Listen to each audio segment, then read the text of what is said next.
Good evening, lovely tubers. White Mexican back again for another Market Watches Investments video for you guys tonight. Getting things kickstart, I want to showcase DD Warrior Lady.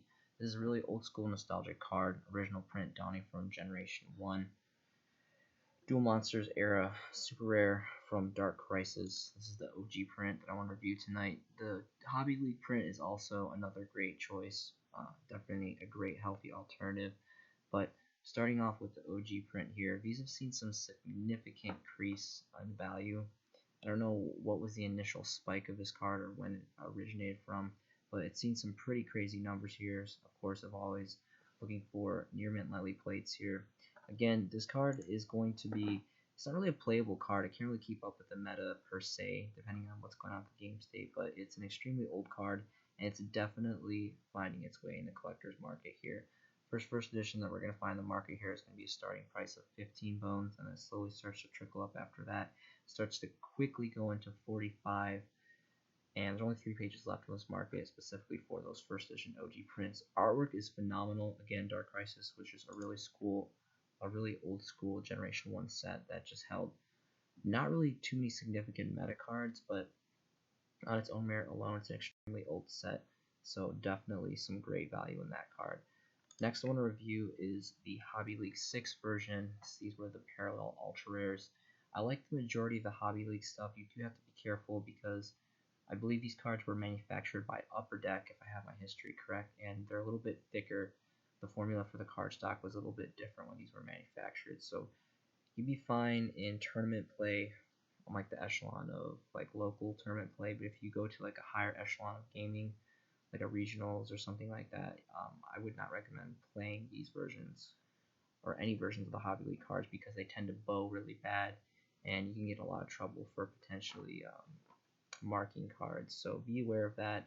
Starting price for this is about 14-15 bones, and there is only 1 page of this, so significantly less availability of that card on the market. Moving on is going to be Trapzon. This card has so many amazing prints. There's the Legendary Collection 5D Secret Rare, which is my personal favorite. We have the DT5 Common, which is extremely affordable too.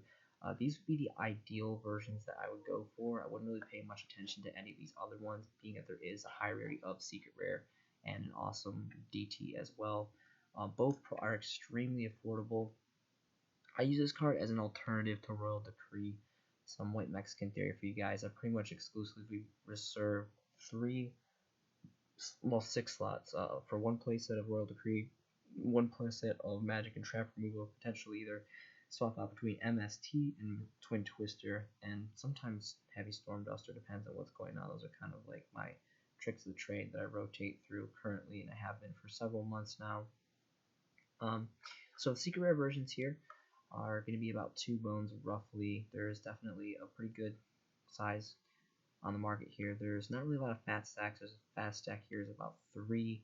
There's only 3 pages left, but this is still incredibly cheap. Again, this is just another card that if you happen to do run traps, you can toggle this out instead of Royal Decree, but I still think Royal Decree is just a phenomenal card in anyone's side deck. There's just so many pesky traps running around the meta all the time, and I just really value this card as well because it can just be a floodgate for 1 turn to kind of knock your opponent out, take down the defenses, and kind of figure out what you need to do, and then you can get back onto your defensive with your cards. So really quick, I want to go ahead and take a look at the Dual Terminal 5 version, which is not as good in my opinion as the Secret Rare, but on its own merit alone, being that it is from Dual Terminal. Dual Terminal is discontinued now. Konami has not made any kind of public communication about remanufacturing this card rarity, and for that, on its own merit alone, I think it makes pretty much any Dual Terminal card at this point well on its way to the collector's market, especially for some really heavy hitters like Trapzon, which I think is really, really great.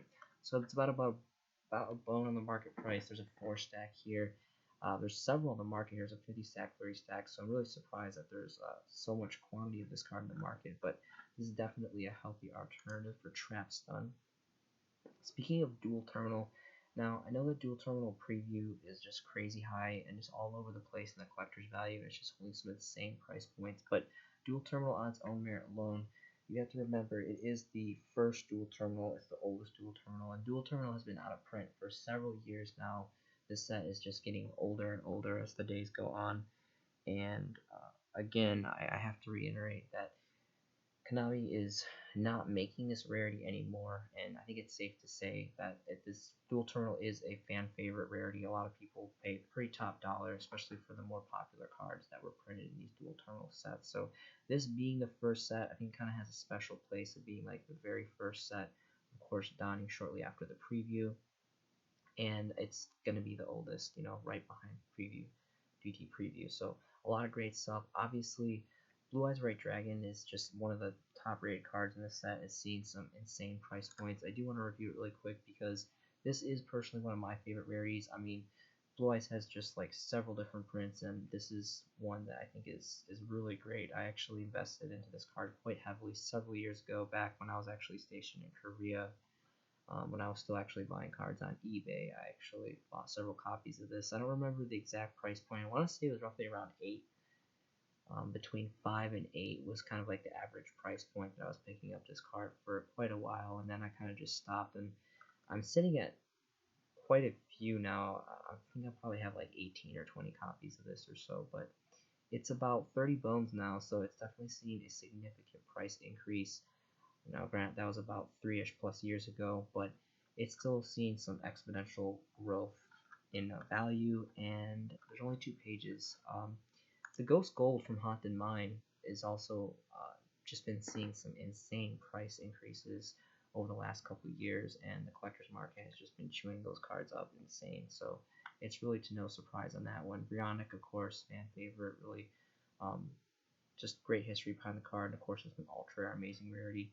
Mistworm has been seeing some insane price point increases as well. This card was like 2, 3, 5 bones all day long. I have several copies of this as well because I've always just loved the triple compulse style of this card. Starting price for this on the market is 15 bones, and then it kind of just trickles up after that.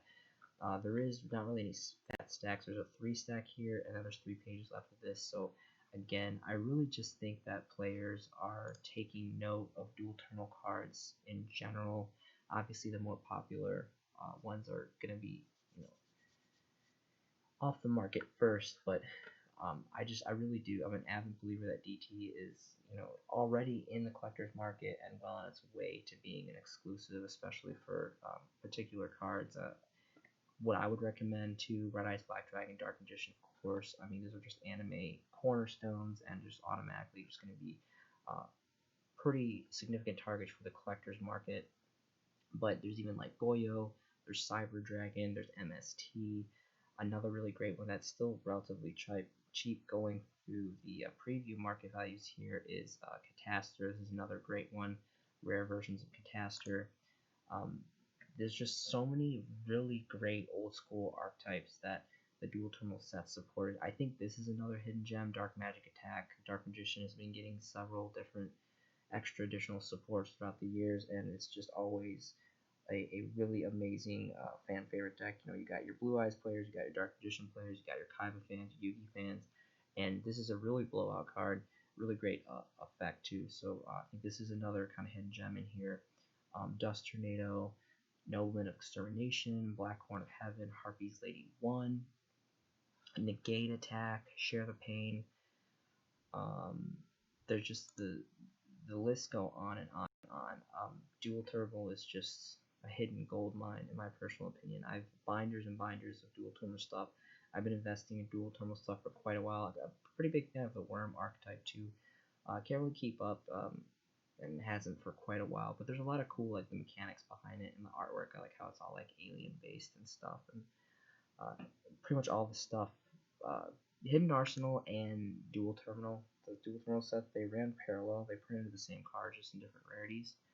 And to a certain extent, I think it's safe to say that the majority of players for almost all the cards would prefer the Dual Terminal version, even though they may have just been printed in commons or supers. The Dual Terminal rarities do look very, very nice with the flush and the combination of the Dual Terminal foiling on top of whatever the original card was. It's really, really great. So this is just a quick synopsis of Dual Terminal 1. There's several different Dual Terminal sets, and I just think that these are really great investments depending what you're trying to do. So it's definitely worth taking some time to look at. Next is going to be Lost Wind. Original prints donned as rares from Raging Tempest. This was the infamous set that gave us the Zodiac format. I was also in Korea when this came out, and we finally got a holo foil in OTS 5 quite a while ago, and then Dual Devastator donned in Ultra Rare. Personally, I would go for the OTS Super Rares over the Ultra Rares. It's not that these Ultra Rares look bad. I bag on Ultra Rares a lot. It's kind of like this ongoing joke that I have. But the Super Rares they're harder to get. OTS packs, once they're produced, you gotta go to your OTS store and you gotta go through ratios to, even pull a holo depending what you're gonna get, an ultimate super, whatever it may be. There's just something about just the kind of more scarceness. I feel like these are way less underproduced than a reprint set like Dual Devastator or any of the ultra exclusive sets. So I would personally go for this version, and it is about a bone on the market price here. There are several on the market. You can see 5+ pages. This is just an amazing card. Dual prong effect. You can use it twice. It's recyclable. Pretty cool artwork. Pretty cool name. And this is just a really flexible and diverse card. And obviously, it's going to run a little bit more parallel with anti-meta builds. I'm a big anti-meta player myself, but it's just an all-around great card. So I had to shine some light on it today. Next is going to be a ban card, Level Eater. I think that this is... So it's forbidden ban format seasoning. We're in a couple days or a couple weeks or whenever Konami decides, potentially projecting the new list, the new season for the player base. There's going to be a ban list. Obviously, the ban list was little to nothing last time. A lot of players are speculating that this list is going to be majorly more impactful. A lot more cards are going to come off the list. A lot more cards are going to go on the list. Some cards are going to be cut loose on the limited and semi-limited list. And Level Eater is just one of those just really cheap cards that if it came back, it's going to be worth money because it's just super, super good. And it's really good in synchro-centric decks. And there's a lot of player bases that are in love with the synchro mechanic of the game. And there's just it's a really cool card. There's really not a lot of rarities to make a hype about. The only thing I would consider investing in would be the Dual Terminal 5 commons. There is a super rare out of the 2010 Duelist Pack promos, which is really old now. It's over a decade old, but honestly, I would much prefer having the DT, and the DT is significantly cheaper. I personally just invested in this not too long ago. A couple days ago, I bought several prints of this, and I've already had some prints of this, and I'm just really waiting for it to come off the ban list because I think that everything has potential to come off the ban list. It's just a matter of fact if Konami decides to errata it or not. Next is going to be Card Demise. So this again is hit to 1 on the list right now. This is still an amazing anti-meta card. I don't really know much of any other decks that run this. Maybe True Draco, they used to run it at least. I don't know if they still do. I've never built that deck or piloted it, so I'm not going to pretend to be super knowledgeable about that deck. But this is an amazing card, and again, it could be lifted off the list, and maybe you'll see a price increase if it gets lifted off of the limited list. But it's got amazing artwork. It's a really great card. Obviously, I would go for the highest rarity of the secret rares. A lot of people like the original Millennium Pack Ultra Rares just because they're the oldest and kind of somewhat the hardest to get. But personally, all around, Legendary Kaiba, the Legendary Collection Kaiba saw some really great reprints and some really great rarities. And they really did the foiling really nice. And Secret Rare is one of my favorite rarities, so definitely a big fan of this reprint. And this card is just really, really cheap for what it is. It's a big table turner deck. It's very, very impactful. It can really change the game around. And again, it just has potential to keep on moving up depending on what is going on with the meta, what's going on with the game state. And this is taking a little while to load, but it's about like two-ish, 3 bones if you can see in the preview price. So maybe worth checking out later on if you guys want to. Next is going to be Spirit Reaper. Again, this is just another nostalgic Generation 1 card. Original prints were rares donning out of Pharaonic Guardian. Really awesome set. This is the set that we got the original print of Gravekeepers from. The Super Edition, the first edition original prints are going for pretty good money now. I would try to kind of dip and see if I can preview those. So the internet's running a little slow right now, so I don't know if I'll try to see if I can do it. But some healthy alternatives to the original. Again, for if you're gonna go for the original, always go first edition, because again, just the sheer age of this card, the history of this card, it's gonna hold great value in the collector's market, specifically for the first editions. The Legendary Collection 3 Ultra Rares, nothing but praise for this set. I talk about this set a lot. And of course, Legendary Collection 4, both done Ultra Rares, which are pretty cool. They look pretty great. And of course, you want to get those first editions. There's the kind of unrealistic, unattainable Super Rare from Champion Pack 3, which, I mean, I get it's Champion Pack, but it's ridiculously overpriced, but it can't be because it's just so scarce on the market, and it's just an extremely old set. So with that being said, really quickly, I do want to try to see if I can dig up a first edition print from the OG PDG set, PGD, and the last time, it hasn't been too long since I've showcased this card. The last time I showcased it, it was pretty scarce on the market. It looks like the second page, we're going to see our first editions. There's a 2 stack for about 4 bones if you factor in shipping.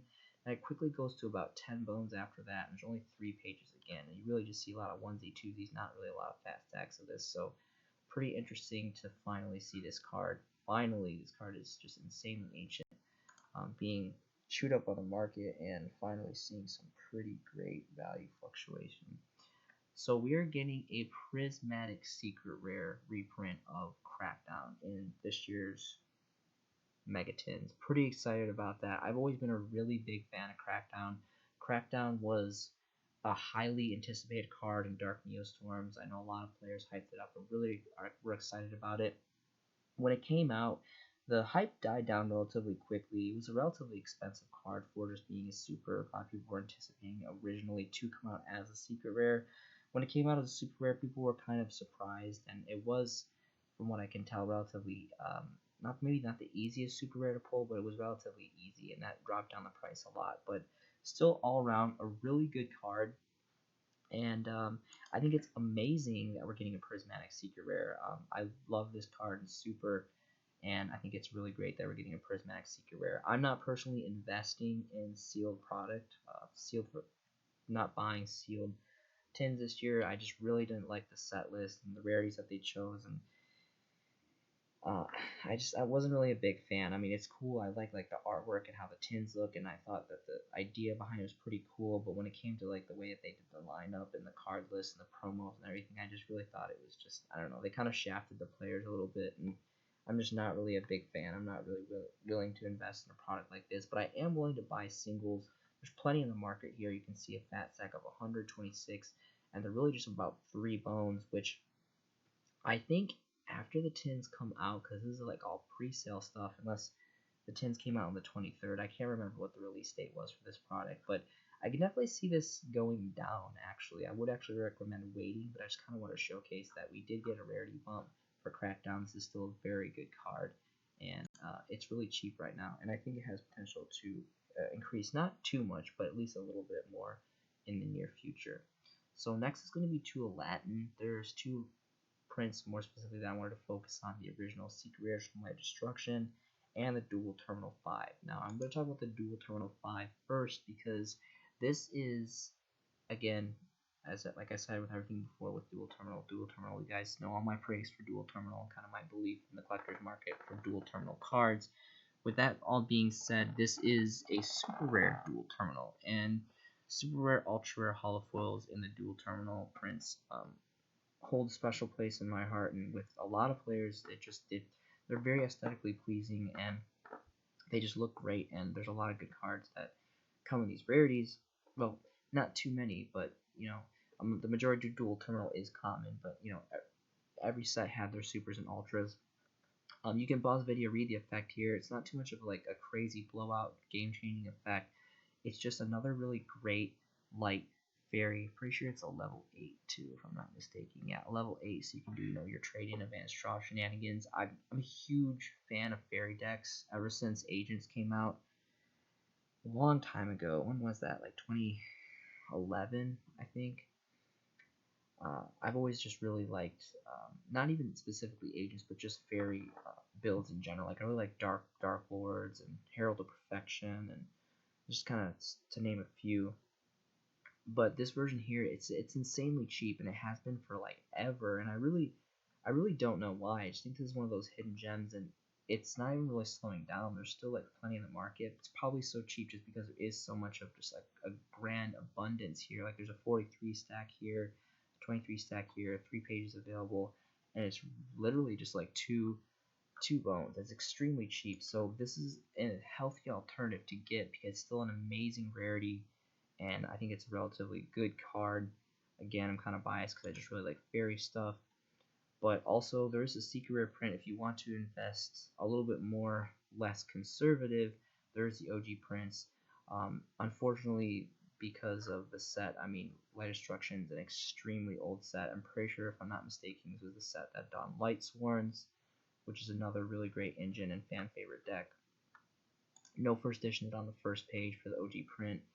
First editions is going to be on the second page for roughly around 8-9 bones, and then yeah, it's just about 9, almost 10. And again, there's only 3 pages of this, so there's just really not a lot on the market, which is not surprising again because Light Destruction is just insanely old. Next is going to be Royal Decree, the one only itself, an amazing card. We have so many amazing prints of this. My personal favorite is the Hobby League 3 Ultra Rares. These have seen a little bit of a price increase. They were super cheap for the longest time. I guess of late I've been kind of noticing that I study Dual Turn a lot more than Hobby League, but Hobby League is a little bit of a smaller market. There's not as many of those cards, or at least not as much diversity in those sets. They're a lot smaller sets than the Dual Turn sets. So people have just been swooping these up left and right. It looks like people put a little bit more of this card on the market. It's been a while since I've showcased this, but there's a couple more here on the market, so it's kind of flooded down the price point a little bit to about around 6 bones. Then it kind of trickles up to about 10, 12 after that. Only 3 pages on the market, so it looks like people didn't flood the market with this, but there's definitely been a significant increase in quantity on the market, which has dropped the price value of this card. But this is personally my favorite value. Again, be careful because Hobby League cards, they tend to bow really bad, and you don't want to get in trouble for marking cards. So this is more of just a collector standpoint, more of an aesthetic thing. Of course, there's the Tournament Pack 4 and Tournament Pack 6. These actually are super nice. I actually have a couple of these, and these are just insanely old. I really do like my supers a lot. I really wish I had some ultras. Again, I'm not a big fan of ultras, but when it comes to certain things like, DTs, Duelist Saga, Show and Jump promos, and just like really, really like old school Gen 1 Duel Monsters era first edition stuff, or just really old stuff like TP, this stuff is great. There is, of course, the Duelist Saga, and then a couple other alternative super rare versions. There's an ultra rare from Legendary Collections 3. But ideally, really, I mean, if you can afford it, obviously the listings is pretty low, and the price points have just continued to just trickle up exponentially. These cards are just insanely old. The top 3 here are going to be the best. Ideally, the Hobby League 3 would be my personal preference. Next is going to be Archlord Christia, so just continue on about my grand praise for fairy stuff. Just another great, amazing boss monster. There is, of course, the secret rare prints from Stardust Overdrive, and then there is a super rare print, or 2 super rare prints, one from Destiny Soldiers, one from the 2011 Collector's Tin. Obviously, the 2011 Collector's Tin is significantly older than the one that came from Destiny Soldiers. I would not disregard these. This card is... There's so much amazing history behind this card. It's such a powerhouse card. I think it's ridiculous that this card has only been manufactured in 4 different sets. And that's probably a big contributing factor of why the original prints are just so ridiculously expensive. Stardust Overdrive was... I don't remember. I think someone told me like a while back that there was kind of like less production or something, or maybe it was Star Strike Blast that I was thinking of. Anyway, you can just look at this card's artwork and you read the effect, and it's just a blowout card in like every aspect. It's a level 8, it's a light, it's a fairy, it's a 28 beater. It's a it's like a fossil dino, just like bigger, just run over like everything. And it's got that recycle factor safety net on the bottom of its effect. So really great card. And unlimiteds alone are starting at almost around 70 bones. And when you start to get to the first editions, I don't personally even have first editions of this. I have a couple unlimiteds that I bought a long time ago. I don't even remember how much I picked them up for, but this card is just, it's always been an expensive card, and rightfully so. This card is just an insane card. So 4 pages on the market price here, and the first editions we're going to get is going to be on the 3rd page for about $340. So $340 is kind of the standing market price for the first edition prints for OG Christia. Next is going to be Dolka. This is a really old card, Secret Rare XYZ. Still today only has 2 prints, both as Secret Rares. We've seen a significant price increase in the 2012 tin promo. These used to be like nothing. They're like $1, $2, $3 max. And I don't know what's going on with dinosaur stuff, but these are like about 11 bones now. And there's 4 on the market, 4 pages on the market. So definitely a pretty good abundance on the market. Here's a 6-stack here. This looks really great. Again, I mean, it's rightfully so a secret rare. It's a reprinted secret, but it's still very much a secret rare. Very aesthetically pleasing. Just an amazing old school XYZ blast from the past, from Dino Rabbit era. And of course we have the original OG prints, which do look a little bit better. Usually the tin promos and the OG core set secrets are pretty much identically the same appearance wise, but this one you can kind of tell it looks a little bit more detailed. It's kind of hard to explain, but unlimiteds are starting out about 18, and then first edition start out about 22, which is, I think it's a pretty good price point. I mean, it's kind of an uncomfortable price point. I personally wouldn't pay this. I got my playset quite a while ago, and I don't remember exactly how much I paid, but again, just artwork, effect, and just history behind this card is phenomenal. Fairy Tale Snow is going to be another band card that I wanted to review in the season spirit of our list being on our near horizons. I think, again, this is just another sleeper card. This is a blowout card. I'm not going to say if, I'm going to say when this comes on the list. This is going to have a relatively fat price increase, more specifically for the OTS 5 Super Rare, because this is the only hollow foil that we have in the game. I think it would be amazing if we got a Secret Rare reprint. I think this card would be just a perfect candidate for a Secret Rare target reprint. It's sitting about 3 bones, and there's about 4 pages on the market for this. So, interesting enough. Inspector Border is going to be next. Of course, we have the OG prints from Extreme Force and 2018 Megatins. And there's this crap ultra rare that can just, no one really cares about. This is an amazing anti-meta card in general. I don't really know much of anyone that runs this outside of anti-meta. I'm sure that I'm forgetting someone. Someone runs this in something, but I personally just run it in my anti-meta builds, and it works phenomenally. And this card's like about 3-ish 4 bones. Again, this is the highest rarity original prints. Not a lot of fat stacks, but several pages to choose from here. Also, the 2018 Megatins, I don't really care when it's a significant enough price. I mean, $4 for original first edition Inspector Border for what it is really not that uncomfortable price point. But when you can literally get the same rarity, same version, like a first edition secret rare, I mean, the only thing it has is 2018 Mega Pack stamp. But these are like $1. So I mean, it's like if you want to literally, you can get like 4 of these at the price of what the original print is. So White Mexican theory on this is when you can literally like double or go higher on quantity for the same price, I would definitely have no shame in taking the Megatin reprint. There's a couple stacks here for 3, so extremely cheap for this card. No one really talks about this card anymore, I guess rightfully, because it really only fits in anti-meta builds, and anti-meta builds are not always the most popular, but still an amazing card and still extremely affordable right now. Dandelion, another amazing band card. This ultimate rare is holding a pretty good price point. I want to talk more specifically about the secret rares. There's a Shonen Jump Ultra Rare, which is pretty nice. There's a Dual Saga one that's pretty nice. And an Absolute Power Force Super Rare, which is kind of like, you know, the lowest of low for the holofoils, but still very much a holofoil on its own merit alone. But again, I just picked up a couple copies of this first edition Secret from Legendary Collection 2. Really like the artwork on this. This is just an all-around great card, great candidate to come off the list. And if it comes on the list, if it comes off the Forbidden to Ban list, it's just going to have some kind of price increase. I don't know how much, but it's definitely going to have what I believe a significant price increase. And there is no first editions here on the first page. First editions are going to be about 2+ bones, and there's really just not a lot of fat stacks for this card, but this is just an amazing plant card. Plants have always had great synergy amongst the player base, and they've always been just amazing fun, synchro-centric, and now with the new mechanics and the new gen games, it's just all around a good time.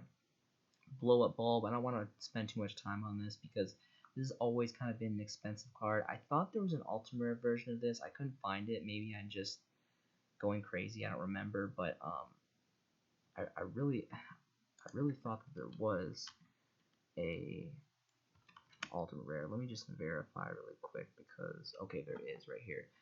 So really quick, I do want to check that out because obviously the ultimate rare is, you know, the bee's knees. Everyone is going to be wanting this version. This is going to be insanely expensive because this card has been banned forever. This is like probably safe to say one of the all-around best tuners in the game. It's just really, really good, really diverse, and it's just perfect for any kind of synchro-centric player. Starting price for the first editions here is going to be about $49, and quickly jumps to $60+ after that. Only one page on the market. Interesting enough, the majority of these are first edition, which is actually very surprising. Or they're all first edition. And I think this was a set. I think Star Strike Blast. Someone told me this before that they didn't have an unlimited run. I don't know if that's true or not. Not to discredit anyone's statements or anything, but I think I remember someone telling me that one time, and that would make sense seeing how there's only first editions available for that print on the market. Let's really quick. I want to check out the ultra rare. I wonder if there's any unlimiteds on the market for ultra rares, which kind of stand true of. And there is, so that definitely seems to be accurate information. Not that I have any disbelief in anyone's words or anything, but just to go ahead and check it out for you and myself, there is. It looks like there really was only first edition runs of Star Strike Blast, which is really, really insane. There's crazy expensive cards in this set, and there's always great value in this set. And player base and channels always constantly come back to review cards from this set because it was just a powerhouse set. A lot of good cards, and it's really cool. I mean, that's kind of like history value 101 on its own merit, that it only had a first edition print. That's pretty legendary. I don't know of any other set that did that so far, at least that I'm aware of. Secret rares would, I think, be the ideal. I mean, the ultimate rares do look really nice, but they're also significantly more expensive. I mean, it's obviously, you know, higher rarity, you're going to have a fatter price tag, but the secret rares here are going to be about 7 bones, and there's really not a lot of fat stacks, but, you know, 4+ pages to go through. Again, if this comes off the list, it's not going to go from 0 to 3, so it's definitely going to take some time to be fully unlocked, and maybe just investing in one for a secret rare first edition is really not that bad of an idea right now, I believe. Mind Control is going to be next. My personal favorite would be the Gold Series 2009. I think this is amazing artwork. Really cool, interesting card in the meta. There's a lot you can do with it. With the new mechanics in the game, you have a little bit more diversity, a little bit of a further reach when you run cards like this. If I'm not mistaken, I'm pretty sure it's still at 3, which is pretty impressive. Seeing kind of like the day of Yu-Gi-Oh! That we're in. There's a lot more you can do with this card. Of course, there's a super rare here from this set and an ultra rare from Legendary Collections 3. I guess Dual Devastator Dawn and ultra rare too. I didn't even know that. That's pretty interesting. But ideally, I would say that this would be the best. Gold Series 2008, 2009, as well as the Ghost Golds from Haunted Mine are just like ideal gold cards. They're really gold done right. Konami manufactured these sets with just a caliber of quality that was just unparalleled. A lot of the cards just look really, really great, and I think they're some of the best gold cards that we've ever gotten in a game, and I'm a really big fan of those sets. For those sets specifically, 2008, 2009, and the Ghost Gold from Haunted Mine. So This is the best version in my opinion. It's going to be about 3-ish bones, kind of trickles up after that. Not really a lot of fat stacks, only 2 pages on the market. Again, this is a 12-year-old set, so that's not really surprising. That's pretty limited on the market. Magical Scientist is going to be in next. OG prints are dawning out of Generation 1.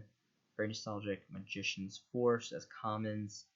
If you want to go for these for first edition, again, it's ban list season. Does this have potential to come off the list? Yes, it always does, as well as every other card. This card's just been banned forever, though. This is literally like one of those Gen 1 cards that just cannot manage to come off the list, and I don't really know why, because, I mean, I do know why. It's really good, but with the stuff that we have running around now, I really, it's like every list that we have, like, I always, like, am anticipating, okay, when's Magical Scientist going to come off? When's Magical Scientist going to come off? Because really, in this game state, there's so much turnover in this game, I really don't think it would be too impactful, but I think it'd be really fun to play. There is a 6-stack here for 15 cents, which I think is gonna, is a perfect target to go away quickly. I mean, it's top of the line here. It's got good quality, and they are first edition. 5+ pages of this. There is also the Dark Revelations Rare. I'm not a big fan of Dark Revelations, but when it comes to this card specifically, with how old it is, and because there is such a large population of players that really value Dark Rev and Dark Beginning stuff, I personally invested in the Dark Rev version over the first edition commons, and that's really abnormal for me. I normally don't do that. I usually almost exclusively invest in original print first editions, more specifically for collector value. But in this case, there's just too many people that just really chase after and love Dark Rev, and that's kind of the reason why I decided to buy a couple of copies of this very recently.